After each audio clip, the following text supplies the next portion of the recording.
8 फरवरी को मीनार पाकिस्तान पर जलसे के लिए तहरीक इंसाफ को इजाज़त ताहाल न मिल सकी। जलसे के मामले पर डिस्ट्रिक्ट इंटेलिजेंस कमेटी का इजलास भी ना हो सका। मज़ीद जान लेते हैं डॉन न्यूज़ के नुमाइंदे मोहम्मद तैमूर से। तैमूर, आगाह कीजिएगा। जी बिल्कुल, 8 फरवरी को पाकिस्तान तहरीक इंसाफ की जानिब से मीनार पाकिस्तान में जलसे की इजाज़त जो है वो तलब की गई थी, मगर दरख्वास्त जो जमा करवा दी गई थी, मगर अब तक उसके हवाले से कोई पेशरफ जो है वो नहीं हो सकी। किसी भी जलसे से पहले डिस्ट्रिक्ट इंटेलिजेंस कमेटी की जो मीटिंग है वो की जाती है, उसके बाद उसकी फाइंडिंग्स के ऊपर जो है इजाज़त जो है वो दी जाती है जलसे की या रैली की। तो अभी तक DIC की मीटिंग जो है वो नहीं हो सकी। इसके साथ ही अभी तक इजाज़त का भी कोई फैसला ताहाल जो है वो नहीं किया जा सका। 8 फरवरी को पाकिस्तान तहरीक इंसाफ की जानिब से मीनार पाकिस्तान में जलसे की इजाज़त जो है वो तलब की गई थी, मगर दरख्वास्त जो जमा करवा दी गई थी, मगर अब तक उसके हवाले से कोई पेशरफ जो है वो नहीं हो सकी।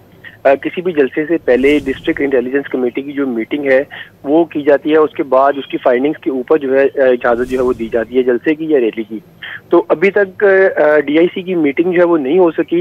इसके साथ ही अभी तक इजाज़त का भी कोई फैसला ताहाल जो है वो नहीं किया जा सका। जी, बहुत शुक्रिया मोहम्मद तैमूर इन तफसीलात के लिए।